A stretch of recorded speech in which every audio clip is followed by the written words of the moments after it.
नमस्कार दर्शक बंधु शुभ संध्या आमे नहीं आसु देश विदेश राज्यर 20टी गुरुत्वपूर्ण खबर खबरटी भल लगे वीडियो को लाइक करने सहित चैनल न थे सब्सक्राइब करी आपण जिलार ना लिखिदेवे जहाँफल प्रत्येक दिन आपण जिलार खबर किसी ना कि अपडेट पाइपर तेज कौन रही आज संध्यार खबर चलता नजर पकईबा। प्रथम खबर शिक्षानुष्ठान रे सुबिला वंदे मातरम देश प्रेम उद्बोध छात्र छात्री राज्यर विभिन्न शिक्षानुष्ठान आज एक भिन्न परिवेश देखा मिलता। सरकार निर्देश क्रमे स्कूल कॉलेज गुड़िक सामूहिक भाव वंदे मातरम गान कर कार्यक्रम मुख्य उद्देश्य हूँ छात्र छात्री मध्य जातीयता बोध एवं देश प्रेम जागृत करने। सकाल प्रथम समय छात्र छात्री शिक्षक माने मिसी जातीय गीत गाइथिले एथिपाई स्कूल कर्तृपक्ष विशेष प्रस्तुति मध्य करिथिले। परवर्ती खबर 300 सीट्र विधानसभा निर्माण हेबो एने कि मुख्यमंत्री मोहन चरण माझी घोषणा करिसंती। वर्तमान विधानसभा 147 सीट रहिछि तबे डिलिमिटेशन रे एबे सीट बढ़ी पारे जहाँ शुणा जाउछि एथर 200 पाखापाखि विधायक रही पारंती प्राय 50 पाखापाखि सीट बढ़िबार मध्य संभावना अछि। आगामी 50 रु 100 वर्ष को दृष्टि रखी 300 सीट्र व्यवस्था करा। आज लोकसभा भवन कन्फरेन्सिंग हॉल रे जातीय सड़क सुरक्षा कार्यक्रम रे नुआ लोकसभा भवन निर्माण पर भित्ति प्रस्तर स्थापन करिसंती मुख्यमंत्री। 71 एकर जमी निर्माण हेबो नुआ भवन एथिपाई खर्च हेबो 3623 कोटी टंका बोली सूचना मिलुछि। नुआ लोकसभा भवन हेबो भूतल पार्किंग। परवर्ती खबर आसुची खंडगिरी मेला एने कि चलचंचल हेलानी भुवनेश्वरवासी। खंडगिरी मेला रे यात्रा पेंडाले कौनसी परिस्थिति रे अश्लील नृत्य को प्रश्रय दिया नहीं। खंडगिरी मेला रे अश्लीलता को प्रश्रय न देवा पई आमे समस्त दृढ़ हेबा। खंडगिरी मेला आमर अस्मितार विषय भावावेगर प्रसंग एने कि बाबू सिंह मध्य कहिसंती। बाबू सिंह आहुरी मध्य कहिसंती जे आम संस्कार आनिबा निहाती दरकार। गत थर अश्लील नृत्य ठाରୁ निवृत्त रहिथिलु चलित थर मध्य निवृत्त रहियो बोली मोर विश्वास अछि। परवर्ती खबर एटीएम ट्रांजैक्शन चार्ज वृद्धि कले एसबीआई। तबे आपण मान जदि एटीएम रे ट्रांजैक्शन करछथि तार चार्जेस मध्य बढ़ाइछि स्टेट बैंक ऑफ इंडिया।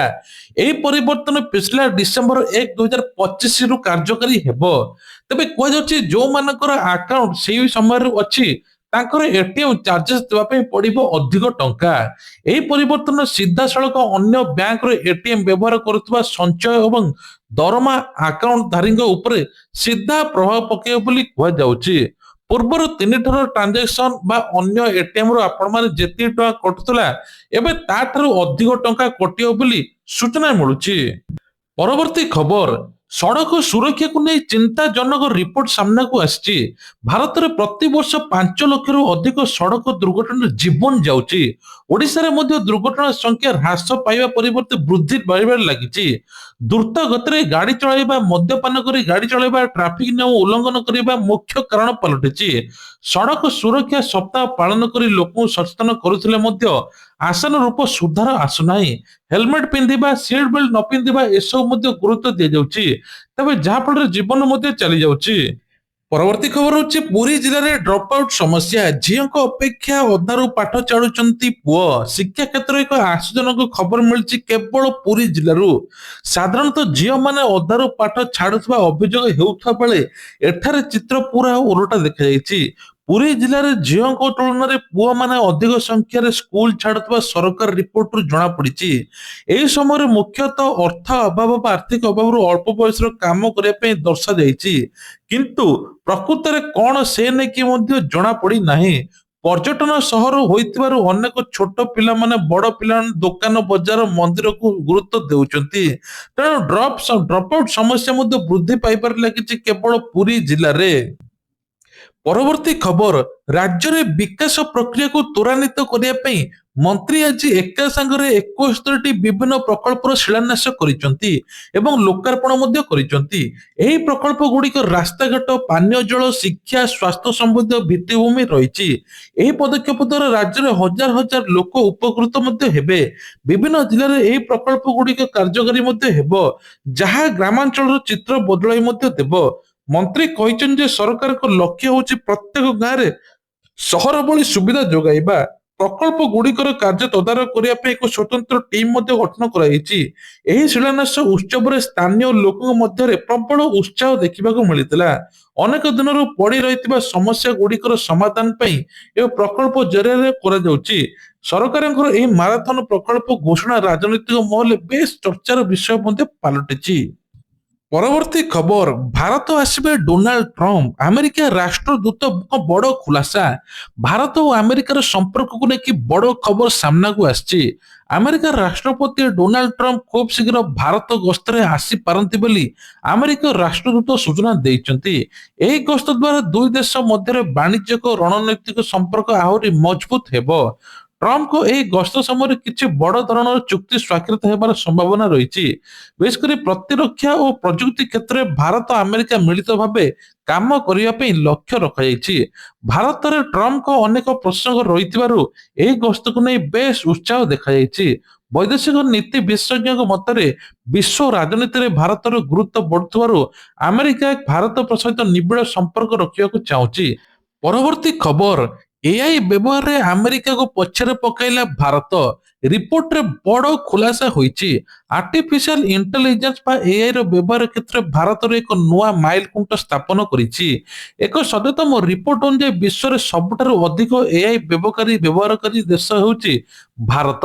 ଏପରିକି ଏହି ମାମଲାରେ ଭାରତ ଆମେରିକା ଭଳି ଶକ୍ତିଶାଳୀ ଦେଶକୁ ପଛରେ ପକାଇ ଦେଇଛି। ଭାରତର ଯୁବପିଢ଼ି ପ୍ରଯୁକ୍ତି ବିଦ୍ୟା କ୍ଷେତ୍ରରେ ସମସ୍ତ କାର୍ଯ୍ୟ କରୁଥିବା ଏଆଇ ବ୍ୟବହାରକୁ ଅଧିକ ପସନ୍ଦ କରୁଛନ୍ତି। ବିଭିନ୍ନ ଷ୍ଟାର୍ଟଅପ୍ ଶିଳ୍ପ ସଂସ୍ଥା ଗୁଡ଼ିକରେ କାର୍ଯ୍ୟ ଦକ୍ଷତା ବଢ଼ାଇବା ପାଇଁ ଜ୍ଞାନ କୌଶଳର ପ୍ରୟୋଗ କରାଯାଉଛି। ଭାରତରେ ଇଣ୍ଟରନେଟର ସୁଲଭ ମୂଲ୍ୟ ବା ଡିଜିଟାଲ ସ୍ୱାକ୍ଷରତା ବୃଦ୍ଧି ପାଉଛି ବୋଲି ସୂଚନା ମିଳୁଛି। ପରବର୍ତ୍ତୀ ଖବର, ବିଶେଷ କରି କୁହାଯାଉଛି ପ୍ରବଳ ଶୀତ ଓଡ଼ିଶାକୁ ପୁଣି ଫେରିବ। ରାଜ୍ୟରେ ଶୀତର ପ୍ରକୋପ କମି ଯାଇଥିବା ବେଳେ ଖୁବ୍ ଶୀଘ୍ର ଶୀତ ଆହୁରି ପଡ଼ିବ ବୋଲି କୁହାଯାଉଛି। ଉତ୍ତର ଦିଗରୁ ବହୁଥିବା ଶୀତଳ ବାୟୁ ପ୍ରଭାବରେ ଆସନ୍ତା କିଛି ଦିନ ମଧ୍ୟରେ ତାପମାତ୍ରା 3 ରୁ 4 ଡିଗ୍ରୀ ପର୍ଯ୍ୟନ୍ତ ହ୍ରାସ ପାଇପାରେ। ବିଶେଷ କରି ଆଭ୍ୟନ୍ତରୀଣ ଓଡ଼ିଶା ପାର୍ବତ୍ୟ ଅଞ୍ଚଳରେ ପ୍ରବଳ ଜାଡ଼ ଅନୁଭୂତ ହେବ। କନ୍ଧମାଳ ଏବଂ କୋରାପୁଟ ଭଳି ଜିଲ୍ଲାରେ ତାପମାତ୍ରା 10 ଡିଗ୍ରୀ ତଳକୁ ଖସିବାର ସମ୍ଭାବନା ଅଛି। ସକାଳ ସମୟରେ ଘନ କୁହୁଡ଼ି ଯୋଗୁଁ ଯାତାୟାତରେ ସମସ୍ୟା ଉପୁଜିପାରେ, ତେଣୁ ସତର୍କ ରହିବା ପାଇଁ ପରାମର୍ଶ ଦିଆଯାଇଛି। ଉପକୂଳ ଓଡ଼ିଶାରେ ଶୀତର ପ୍ରଭାବ ରହିବ।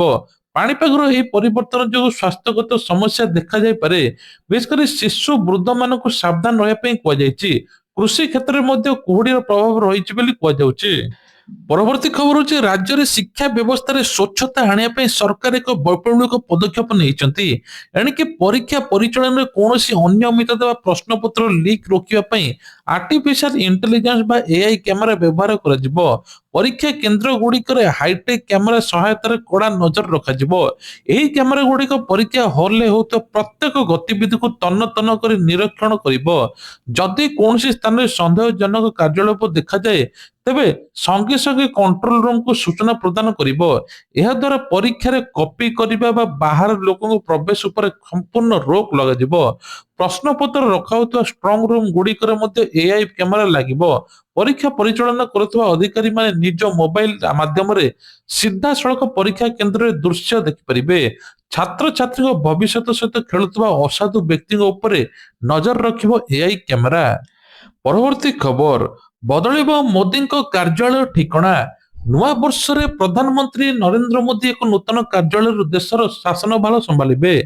ସେଣ୍ଟ୍ରାଲ ଭିସ୍ଟା ପ୍ରକଳ୍ପରୁ ଏବେ ଜଣାପଡ଼ିଛି ଯେ ଏହି ଅଧୀନରେ ପ୍ରଧାନମନ୍ତ୍ରୀଙ୍କ ନୂତନ କାର୍ଯ୍ୟାଳୟ ପିଏମଓ ବାସଭବନ ପାଇଁ ପ୍ରସ୍ତୁତ ହୋଇସାରିଛି। ଖୁବ୍ ଶୀଘ୍ର ସେ ପୁରୁଣା ସ୍ଥାନ ଛାଡ଼ି ଅତ୍ୟାଧୁନିକ ନୂଆ ଅଟ୍ଟାଳିକାକୁ ସ୍ଥାନାନ୍ତରିତ ହେବେ। ତେବେ ଏହି ନୂତନ କାର୍ଯ୍ୟାଳୟ ସୁରକ୍ଷା ଦୃଷ୍ଟିକୋଣରୁ ଅତ୍ୟନ୍ତ ଗୁରୁତ୍ୱପୂର୍ଣ୍ଣ। ଏଥିରେ ଏକ ଭୂତଳ ଟନେଲ ରହିଛି ଯାହା ସିଧାସଳଖ ପାର୍ଲାମେଣ୍ଟ ବାସଭବନକୁ ସଂଯୋଗ କରୁଛି। ଏହାଦ୍ୱାରା ପ୍ରଧାନମନ୍ତ୍ରୀ ଯାତାୟାତ ସମସ୍ୟାରେ କୌଣସି ସମାଧାନ ହେବ ନାହିଁ। ସାଧାରଣ ଲୋକଙ୍କୁ ଟ୍ରାଫିକ ସମସ୍ୟାର ସମ୍ମୁଖୀନ ହେବାକୁ ପଡ଼ିବ ନାହିଁ।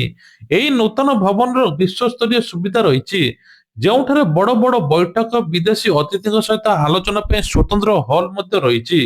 ଏହାର ନିର୍ମାଣ ଶୈଳୀରେ ଭାରତର ସଂସ୍କୃତିର ପ୍ରତିଫଳନ ଦେଖିବାକୁ ମିଳିଛି। ଏହି ସ୍ଥାନାନ୍ତର ପ୍ରକ୍ରିୟା ଦିଲ୍ଲୀର ପ୍ରଶାସନିକ କରିଡର ଅଧିକ ଶୃଙ୍ଖଳିତ ହେବ ବୋଲି କୁହାଯାଉଛି। ପରବର୍ତ୍ତୀ ଖବର, ପୁଣି ବଢିଲା ସୁନା ଦର। ଦିନକୁ ଦିନ ସୁନା ଦର ହୁ ହୁ ହୋଇ ବଢି ଚାଲିଛି।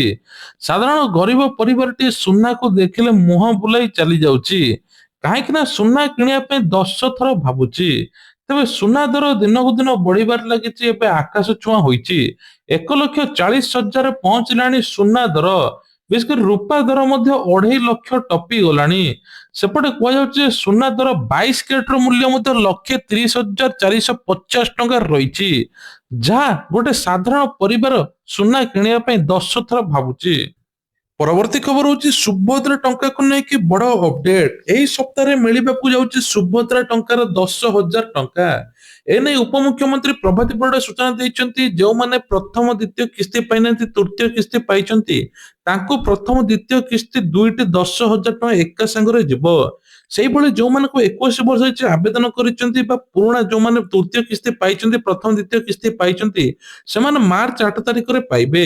ବିଶେଷ କରି ଯୋଉମାନଙ୍କୁ 60 ବର୍ଷ ହେଇଛି ତାଙ୍କୁ ବାଦ ଦିଆଯାଇଛି, ସେମାନଙ୍କୁ ଭତ୍ତାରେ ସାମିଲ କରାଯିବ। ମୁଖ୍ୟମନ୍ତ୍ରୀ ଏପଟେ କହିଛନ୍ତି ଭତ୍ତା ଟଙ୍କା ଖୁବ ଜଲ୍ଦି ବଢିବ। 80 ବର୍ଷର ଉର୍ଦ୍ଧ୍ୱ ହିତାଧିକାରୀଙ୍କୁ ଏବେ 3,500 ମିଳୁଛି, 60 ବର୍ଷର ହିତାଧିକାରୀଙ୍କୁ ଭତ୍ତା ଟଙ୍କା ବଢିବ ବୋଲି କୁହାଯାଉଛି। ସେପଟେ ଏସଏଚଜି ମହିଳାଙ୍କୁ କିଛି ଋଣ ଛାଡ। ତା ସହିତ ମଧ୍ୟ କୁହାଯାଉଛି ଏସଏଚଜି ମହିଳାକୁ ଏବେ 10 ଲକ୍ଷ ପର୍ଯ୍ୟନ୍ତ ବିନା ସୁଧରେ ଋଣ ପ୍ରଦାନ କରିବେ ସରକାର, ଯାହାଫଳରେ ଏସଏଚଜି ମହିଳା ଆତ୍ମନିର୍ଭରଶୀଳ ସ୍ୱାବଲମ୍ବୀ ହୋଇପାରିବେ। କିଭଳି ଅଧିକରୁ ଅଧିକ ଲକ୍ଷପତି ଦିଦିରେ ସାମିଲ ହେବେ ଏସଏଚଜି ମହିଳା, ସେ ନେଇକି ମୁଖ୍ୟମନ୍ତ୍ରୀ ଲକ୍ଷ୍ୟ ରଖିଛନ୍ତି। ତେବେ ଇଏ ଥିଲା ଆଜିର ଦେଶ ବିଦେଶ ରାଜ୍ୟର କିଛିଟା ଗୁରୁତ୍ୱପୂର୍ଣ୍ଣ ଖବର। ଖବରଟି ଭଲ ଲାଗିଥିଲେ ନିଶ୍ଚୟ ଲାଇକ୍ କରିବେ, ଚ୍ୟାନେଲରେ ନୂଆ ଥିଲେ ସବସ୍କ୍ରାଇବ କରିଦେବେ। ଜୟ ଜଗନ୍ନାଥ।